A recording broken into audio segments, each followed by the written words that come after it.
আসসালামু আলাইকুম সুপ্রিয় সপ্তম শ্রেণীর শিক্ষার্থী ভাই বোনেরা, আশা করি তোমরা সকলে ভালো আছো। তোমাদের বিষয়ভিত্তিক মূল্যায়ন নির্দেশিকায় শিক্ষার্থীদের করণীয়গুলো কি, অর্থাৎ কোন বিষয়গুলো কোন সিলেবাসের আলোকে শিক্ষক তোমাদেরকে মূল্যায়ন করবে, আজকের ভিডিওতে আমি তোমাদেরকে সপ্তম শ্রেণীর বিজ্ঞান এই সাবজেক্টটির সম্পূর্ণ সিলেবাসটি আমি তোমাদেরকে দেখিয়ে দিব। প্রিয় শিক্ষার্থীরা, এখানে তোমরা জানো তোমাদেরকে মূল্যায়ন পদ্ধতি কিভাবে করা হয় এবং মূল্যায়নের জন্য এখানে কিন্তু তারা এখানে পৃষ্ঠা নম্বর সহকারে পিআই সহকারে সবগুলো তথ্য এখানে দিয়ে দিয়েছে।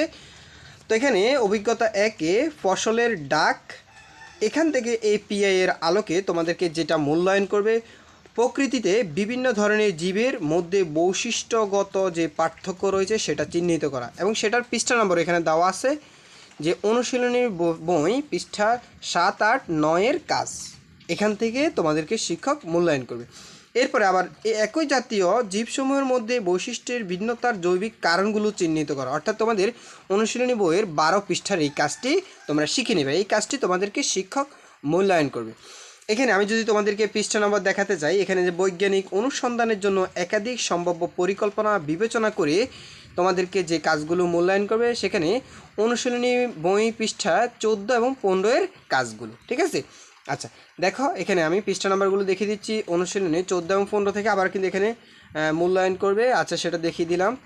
এরপরে দেখো, আমরা অভিজ্ঞতা 2-এ যাই। অভিজ্ঞতা 2-এ পদার্থের সুলুক সন্ধান, এখান থেকে যেটা মূল্যায়ন করবে যে ক্ষুদ্রতর স্কেলে বিভিন্ন বস্তুর অংশ বা উপাদানসমূহ চিহ্নিত করা। কীভাবে ক্ষুদ্রতর স্কেলে বিভিন্ন বস্তুর উপাদানগুলো চিহ্নিত করতে হয় সেটা। এরপর ক্ষুদ্রতর স্কেলে কোনো বস্তুর বা গঠন পর্যবেক্ষণ করে এর বিভিন্ন বৈশিষ্ট্য শনাক্তকরণ, এই বিষয়টি, ঠিক আছে। ওকে, এগুলো তোমাদেরকে মূল্যায়ন করবে শিক্ষকরা। এরপরে ওই বস্তুর গঠন বিন্যাস বৈশিষ্ট্য শনাক্ত, ঠিক আছে। এর পাশাপাশি আমরা এখানে আরও দেখব যেখানে নির্ধারিত প্রক্রিয়া অনুসরণ করে ফলাফল উপনীত, একাধিক প্রক্রিয়া পরিমাণে প্রাপ্ত বিভিন্ন মানের আসন্নতা বিশ্লেষণ, এই কাজগুলো তোমাদেরকে শিক্ষক মূল্যায়ন করবে। আমরা যদি অভিজ্ঞতা 3-এ যাই, কোষ পরিভ্রমণ, এখান থেকে শিক্ষক তোমাদের অনুশীলনী বইয়ের 35 থেকে 37 পৃষ্ঠা এবং 37 থেকে 38 পৃষ্ঠার কাজগুলো মূল্যায়ন করে। তো এখানে কি এই কাজগুলো তোমরা পাঠ্য বই, আমি পৃষ্ঠা নাম্বারগুলো জাস্ট দেখিয়ে দিচ্ছি। তোমরা এখান থেকে 39 পৃষ্ঠার শুধু 39 পৃষ্ঠার কাজটি দেখবা, যেখানে ক্ষুদ্রতর স্কেলে বিভিন্ন বস্তুর গঠন বিন্যাসের সাদৃশ্য শনাক্তকরণ, এই বিষয়গুলো। এরপরে তোমাদের এখানে অনুশীলনী বইয়ের 42 থেকে 45 পৃষ্ঠার যে কাজগুলো রয়েছে সেই কাজগুলো। এরপরে আমি তোমাদেরকে পড়তে গেলে অনেক সময় লাগবে, আমি তোমাদেরকে দেখিয়ে দিচ্ছি, তোমরা একটু দেখিয়ে নাও।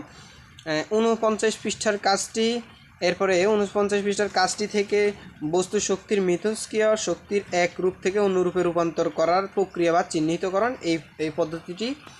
এরপরে এখানেও মূল্যায়ন করা হবে 46 পৃষ্ঠা এবং 48 পৃষ্ঠার কাজটি, বৈজ্ঞানিক অনুসন্ধানের জন্য একাধিক সম্ভাব্য পরিকল্পনা, অর্থাৎ এখানে যে কাজটি সৌরচুল্লি বানানোর একাধিক পরিকল্পনা আলোচনা করা, বৈজ্ঞানিক অনুসন্ধানের জন্য একাধিক পরিকল্পনা আলোচনা করা, শক্তির এক রূপ থেকে অন্য রূপে রূপান্তর চিহ্নিতকরণ, এই প্রসেসগুলো থেকে মূলত শিক্ষক তোমাদেরকে মূল্যায়ন করবে।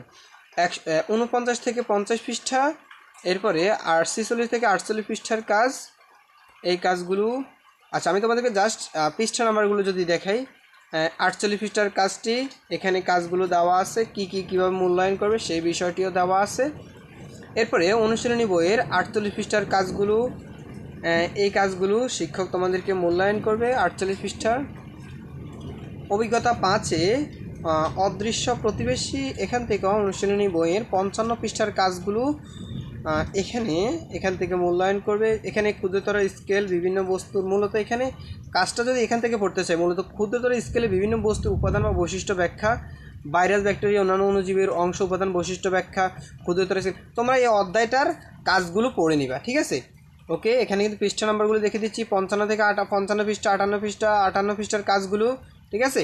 ওকে, এরপরে 55 থেকে 60 পৃষ্ঠা, 59 থেকে 60 পৃষ্ঠার যে কাজগুলো রয়েছে সেই কাজগুলো প্রযুক্তি পরিবেশে কি প্রভাব রেখেছে, এসে দেখো মানুষ পরিবেশের উপর কিভাবে অণুজীবের ইতিবাচক ও নেতিবাচক প্রভাব, এগুলো আলোচনা করতে হবে। অণুজীবের মাধ্যমে সংক্রমিত রোগের প্রকোপ কমিয়ে আনার ভূমিকা, এই বিষয়টা পড়তে হবে।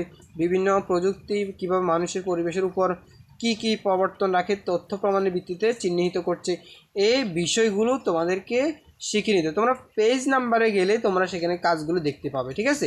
ওকে, আচ্ছা, এরপরে অভিজ্ঞতা যদি আমরা অভিজ্ঞতা 6 যদি যাই, দেখো এখানে সেম হরেক রকমের খেলনার মেলা।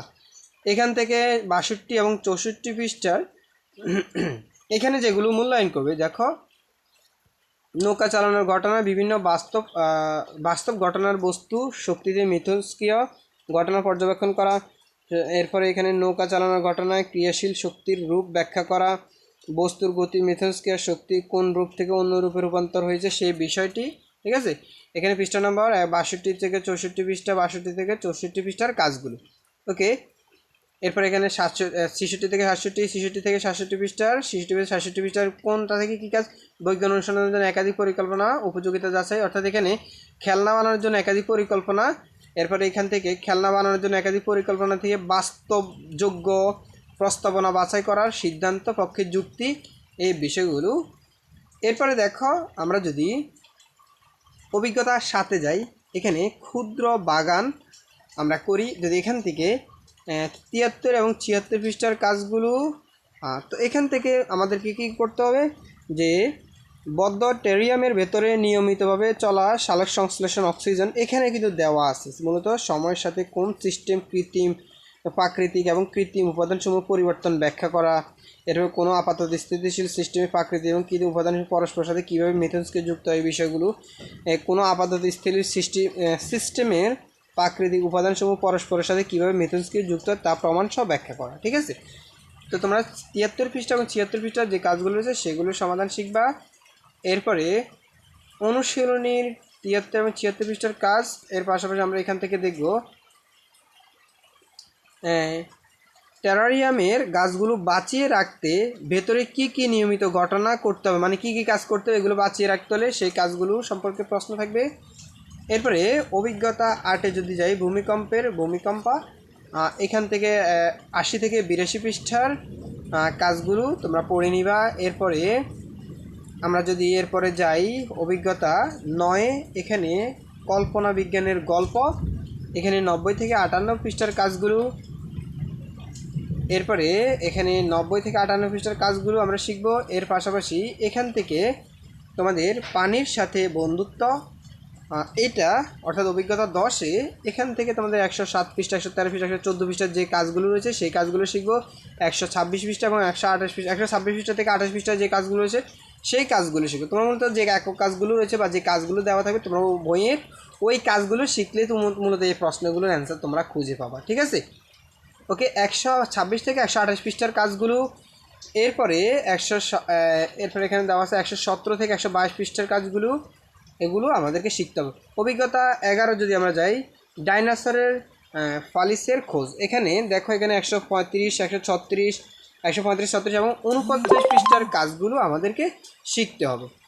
ওকে, 139, এরপরে এখানে দেওয়া আছে 139 থেকে 142 পৃষ্ঠার কাজগুলো, যেখানে প্রাচীন জীবাশ্ম সংরক্ষণে পাবলিশিয়ান শিলার ভূমিকা বর্ণনা করতে পারছে কিনা, বাংলাদেশে পাললিক শিলার থাকার পরেও ডাইনোসরের ফসিল পাওয়ার সম্ভাবনা কেন কম তা ব্যাখ্যা করা, এই বিষয়গুলো যে প্রশ্নগুলো পেজ নাম্বারে গেলে তোমরা সেখান থেকে মূলত কাজটা খুঁজে পাবে, ঠিক আছে। হজমের কারখানা, এখান থেকে 147 এবং 152 পৃষ্ঠা, 147 152 পৃষ্ঠার কাজগুলো, 147 থেকে 152 পৃষ্ঠার যে কাজগুলো রয়েছে সেই কাজগুলোর সমাধান করবা। এখান থেকে তোমাদের মানবদেহে কোন অঙ্গতন্ত্রের অঙ্গসমূহ পরস্পরের সাথে কীভাবে একসঙ্গে কাজ করে যুক্ত হয়ে তা প্রমাণ সহ ব্যাখ্যা করা, এগুলো, ঠিক আছে। 147 থেকে 152 পৃষ্ঠার মূলত কাজগুলো। এরপরে আমরা যদি অভিজ্ঞতা 13 দেখি, এখানে রুদ্র প্রকৃতি, এখানে অনুশীলনী 56 পৃষ্ঠা থেকে 59 পৃষ্ঠার এখানে কাজগুলো। তো এখানে আমাদেরকে জানতে হবে এই নিজ এলাকার দুর্যোগ মোকাবেলার সমর্থ অগ্রাধিকার বিবেচনা করণীয়গুলো কি, এরপর পরিবেশে ভারসাম্য রক্ষার সচেতনতা বৃদ্ধিতে তোমার করণীয়গুলো কি, দুর্যোগ মোকাবেলায় সুপরিকল্পিত গণসচেতনতা সৃষ্টির লক্ষ্যে তোমার কার্যকরী প্রচেষ্টা। এরপরে এখানে বছরে কোন সময়ে কোন দুর্যোগ বেশি দেখা যায় সেই বিষয়টির ব্যাখ্যা, ঠিক আছে। এখানে কাজগুলো তোমরা দেখে নিবা 156 থেকে 158 পৃষ্ঠার। এই ছিল তোমাদের এই সিলেবাস, বিজ্ঞান সাবজেক্টের সিলেবাস। প্রিয় শিক্ষার্থীরা, তোমাদের সবার প্রতি রিকোয়েস্ট থাকবে চ্যানেলটা সাবস্ক্রাইব করে দিও, ভিডিওটি ভালো লাগে অবশ্যই একটা লাইক করে দিবা। আর তোমাদের কোনো বিষয়ে মন্তব্য, পরামর্শ বা কিংবা কোনো কিছু জানার থাকলে অবশ্যই কমেন্ট করে জানাতে পারো, ইনশাল্লাহ আমি প্রত্যুত্তর করার চেষ্টা করব। আজকের মতে এখানে বিদায় নিচ্ছি। তোমাদের সবগুলো সাবজেক্টেরই বিষয়ভিত্তিক নির্দেশনা এই চ্যানেলে দেওয়া আছে, তোমরা ডিসক্রিপশন লিঙ্ক থেকে অথবা এই চ্যানেল থেকে দেখে নিতে পারো। ধন্যবাদ সবাইকে।